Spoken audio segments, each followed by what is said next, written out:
Tonight, I'm delighted to recognize some of the leaders in our community and some of the individuals and some of the organizations that make a contribution to the 10th Senate District. But first, before I bring up our local heroes and these community and highlight some of the things that they've been doing in the community, I'd like to speak about the legislative session that just ended not quite 2 weeks ago. The Sacramento Bee said plenty of work got done that will affect our lives and called this year's achievements remarkable.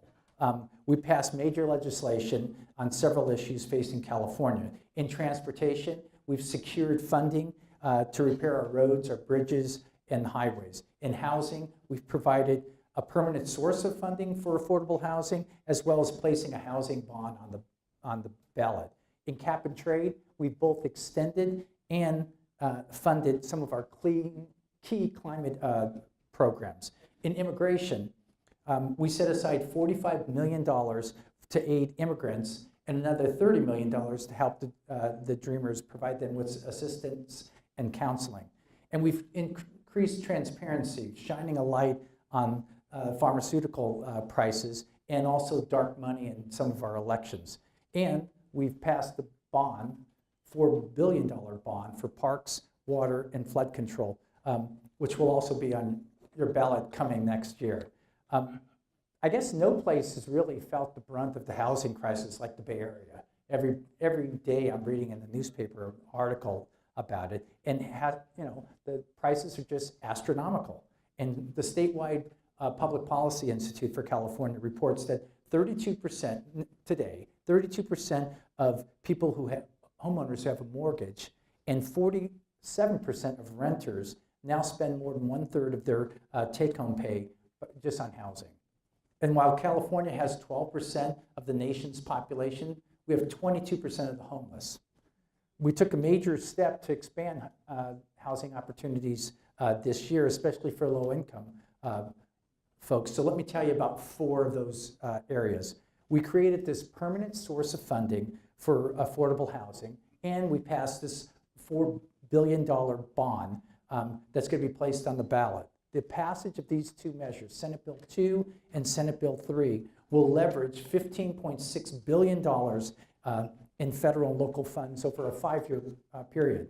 What that means is it's 70,000 new or rehabilitated homes for people, 194,000 jobs, and $33.5 billion worth of economic activity. And that will increase the supply of homes in the state of California, which so many workers would like to call the place where they work their home also. But we really have to be smarter on how and where we build housing. I successfully authored Senate Bill 680 to encourage the creation of transit-oriented development within walking distance of BART stations. Now, BART was an early adopter. The law said that transit-oriented development was a 1/4 of a mile from the BART station. What we simply did was just expand it to 1/2 mile. A simple change like that. What BART estimates that this will lead to an eventual 20,000 additional units throughout the Bay Area. So you got 70,000 on the housing bond, and of that, 7,000 are going to be low income for affordable units for the people in the Bay Area. So that's a good thing. Overall, the legislature passed 15 bills that affect the critical housing demands that we have. One of them was Senate Bill 229, which is a follow-up bill, a cleanup bill we call it, for my accessory dwelling units bill, the mother-in-law units last year. That's got the local electeds have, let's say it's a mixed bag of how people like that. It's a major reform bill. That's what happens when you do a major reform bill, and it eliminates some burdens and some unnecessary barriers preventing people from building an accessory unit. The sky-high prices or fees that people pay in proportion to the size of the units is just maddening. And it left a lot of homeowners angry and frustrated. So Senate Bill 229 clarifies that yes, special districts such as sanitary districts, you too are covered by these reforms. Since the passage of this ADU bill, it went into effect in January. And cities across the state of California have seen tremendous increase from homeowners, from people that want to build ADUs, despite some of the resistance from the local officials. Let me give you an example of Santa Barbara. Between 1993 and 2016, Santa Barbara, in a 23-year period, permitted exactly 16 ADUs, 16 over a 23-year period. Now, even at that, now they're on a pace, even Santa Barbara's on a pace to approve 16 units so far in the first half of 2017. But in the first 7 months in 2017, they've received 160 applications from homeowners that want to build a second unit. So I say, Santa Barbara, approve all 160 ADU units and let people have a place to live. San Francisco's seen 380 applications just in the first 7 months of the year. Cities are now adapting new and improved ordinances. Los Angeles is partnering with several groups to have a prototype ADU so that the average affordable model for somebody who lives in a tract home that we want to put in. I've been asked to speak throughout the state to architects, builders, and nonprofit organizations and homeowners who want to remodel their home or build a separate unit on their property. I can tell you all that people know accessory dwelling units can provide additional, affordable, local housing at no cost to the taxpayers. I'll continue with the struggle. I have some ideas. My staff has to sit and listen to me when I get excited about this, but I too believe that it can happen in your backyard, that we can have an accessory dwelling unit. My final bill on housing is Senate Bill 407, and this is in this time when we're talking about political free speech rights. People that live in some of these common interest developments are now protected. They weren't protected from some, let's call it overzealous homeowner association boards that stifled free speech and political oppositions for people that wanted to have advocate a different point of view from the homeowners association. The horror stories are abound about residents that weren't allowed to bring in a candidate to talk in their home or canvass their neighborhood or they're on an issue that affected the homeowners association or a political issue, or put a little placard in their window that said, "This is who I'm voting for president." Just because you join an HOA doesn't mean you lose your constitutional rights. And Senate Bill 407 protects that. On transportation, in the absence of any significant federal action on America's infrastructure, California passed significant legislation to fix our roads, the bridges, and highways. A huge coalition of public and private sector organizations supported this massive infrastructure bill. This is Senate Bill 1. Over a 10-year period, it goes on forever, but for over a 10-year period, the transportation packet includes $15 billion in local roads repairs, including fixing some of the potholes, $7.5 billion to improve local transportation systems, $2 billion for self-help counties like Santa Clara and Alameda that are already taxing themselves will get some more money. We got $1 billion for promoting walking and bicycling. We got $15 billion for our state highway repairs, and another $4 billion to repair bridges and culverts. There will be a constitutional amendment on the ballot in 2018 which would prohibit any of the funds to go to anything else other than transportation. And we have a new inspector general that's going to make sure that the money is spent efficiently and effectively and in compliance with state and federal requirements. And that was just the first half of 2017.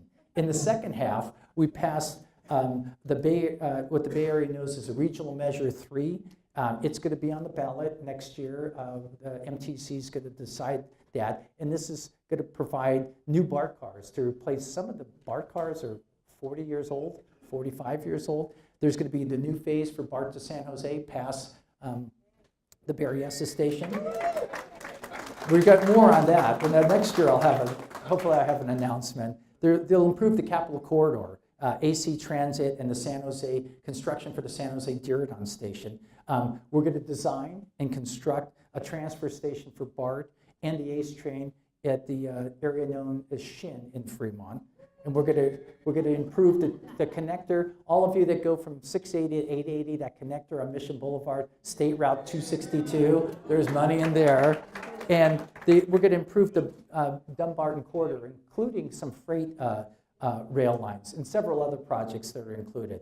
But these massive infrastructure projects will improve and expand our transportation network in the Bay Area and basically give residents more choices on how to get to A and B.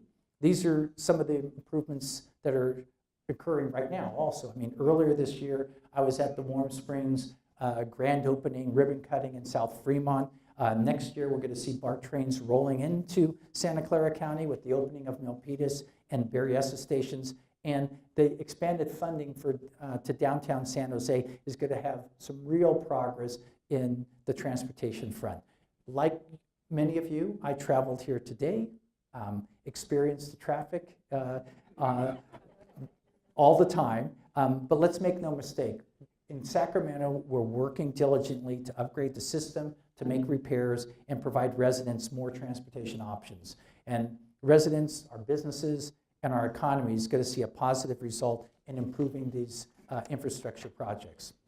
So in 2017, California continued its role as a global leader in the fight against climate change.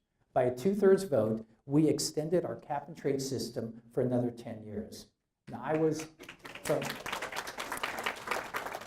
as some of you know, I was very involved in the effort to strengthen and expand cap and trade.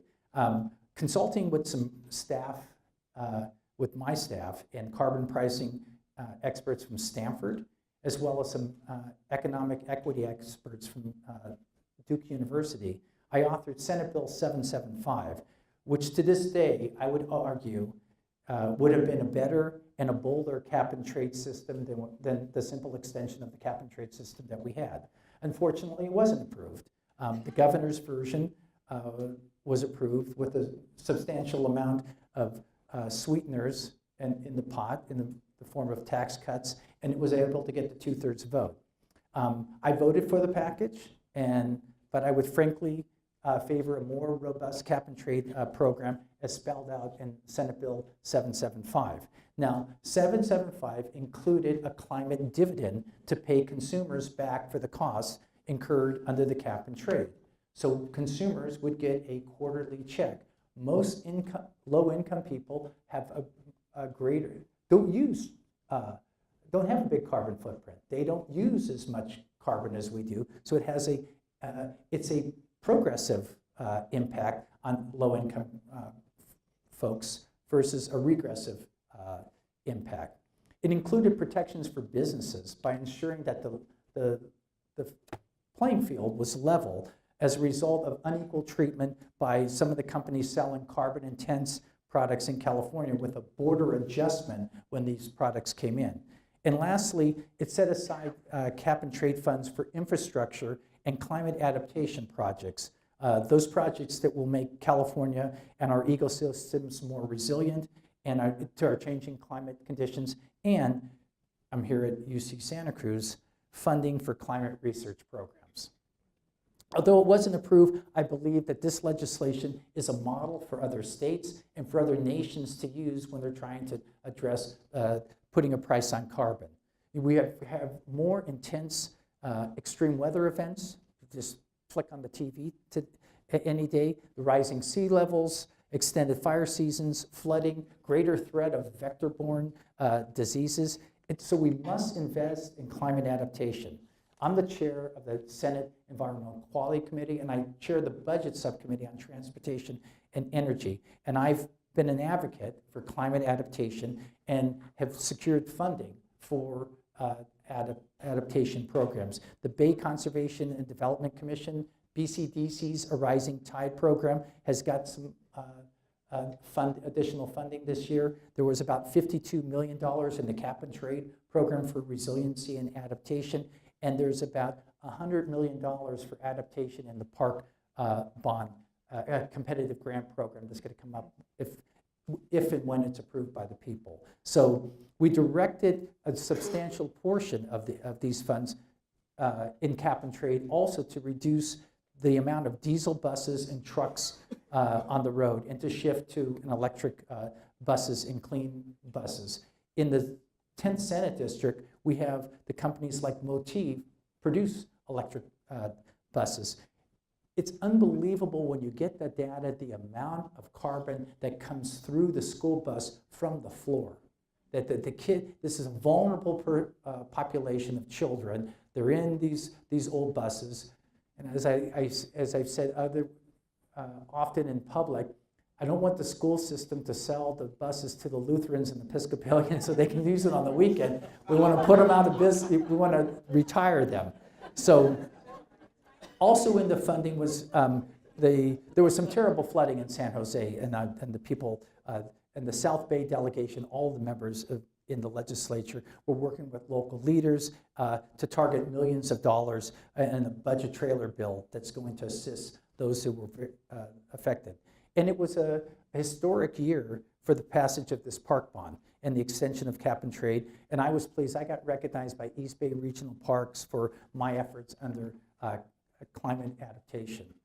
And speaking of parks, we're going to see some new parks, or a new park in Fremont as a result of Senate Bill 178. Working with the Fremont Unified School District and the city of Fremont, I authored this bill to address the school overcrowding. So the bill allows the city to transfer some unused park land to enable the school district to build a new elementary school.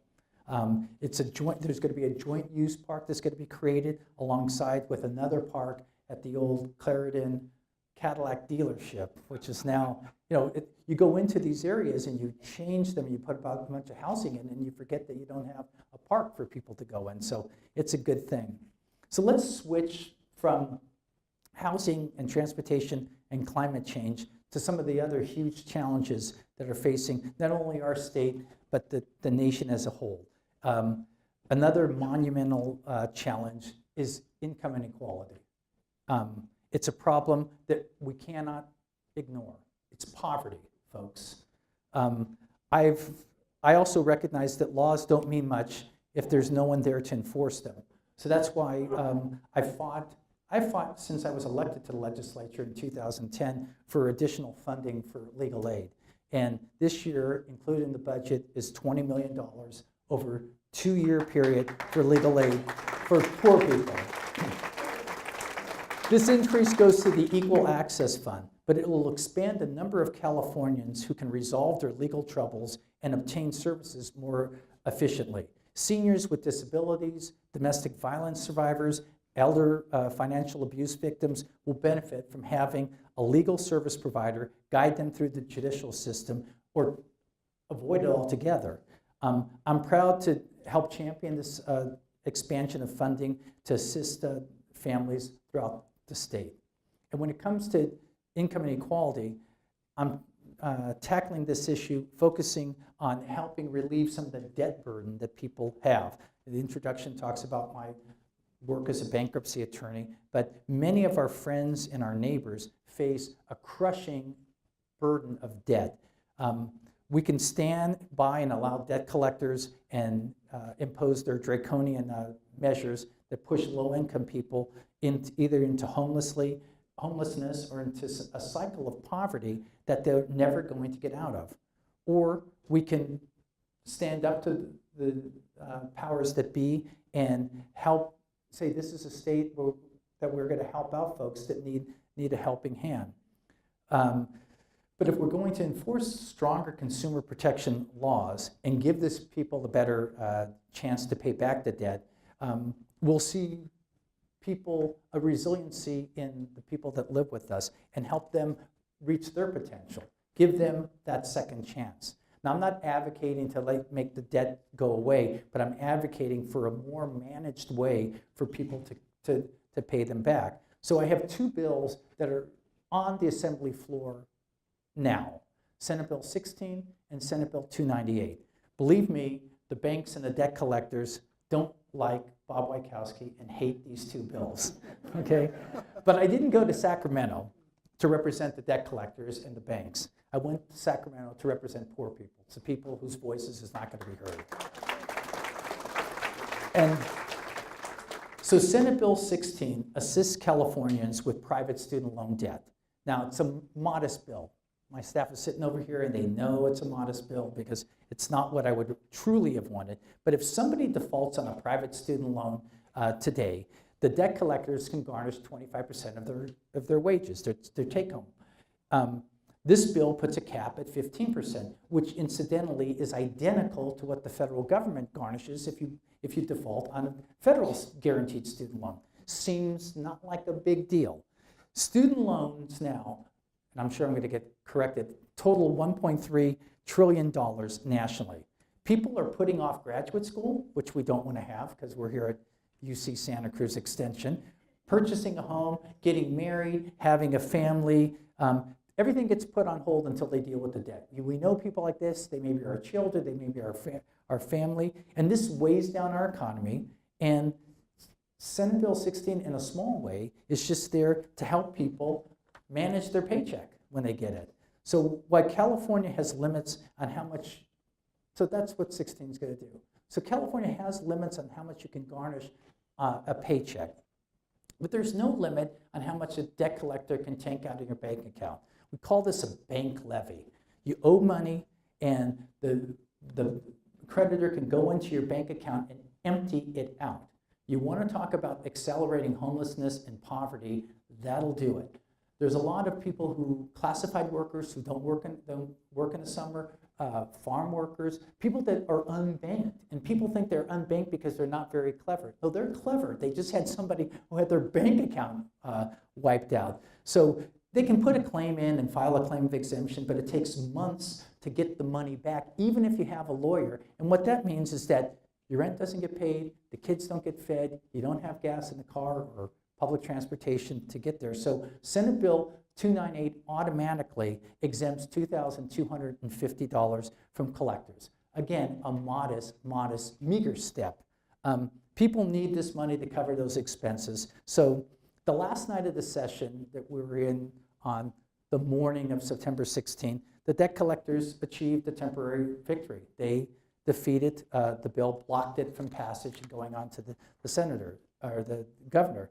But when we return to Sacramento in January, this senator is not giving up the fight, and neither are the coalition of partners that I'm going to work with to make sure that this common sense measure is on the governor's desk and the governor signs SB 298.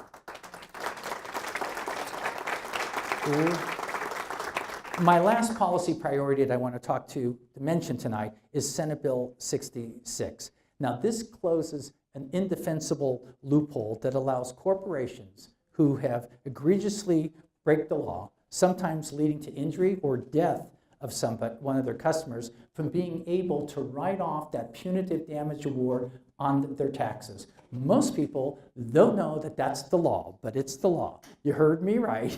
Right. So currently, a company goes into court, the jury or the judge hits them with a punitive damage awards, they turn around to their accountant and say, write this off our taxes. It's just wrong, and I'm going to continue to do what I can to stop it. It requires a 2/3 vote. So it's not easy. It requires a 2/3 vote. I got it out of the Senate, and now I'm in the Assembly. It's a fight worth having. It's many of us here today, you local heroes and the community groups and our Unity Award winner.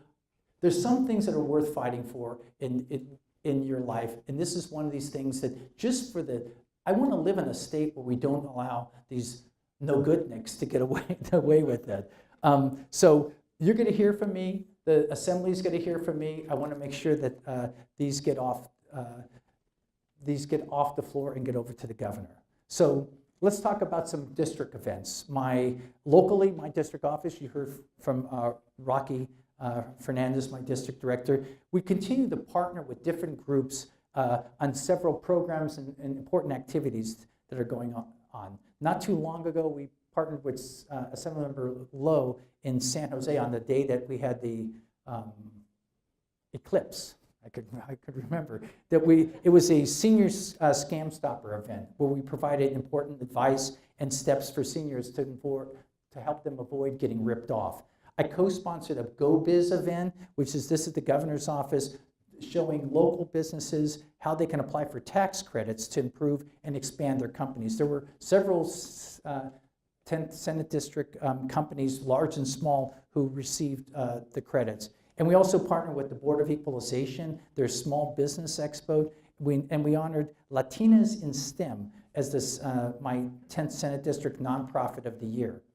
Our Small Business of the Year was Microvia Biotech. They do not reverse osmosis, forward osmosis. And throughout the year, we hold our events that honor African Americans, Latinos, Asians, and women who are going that extra mile in the 10th Senate District. One of the activities that I enjoy the most is getting out of the office and going to local companies, colleges, and schools to meet people and hear about the challenges that they have.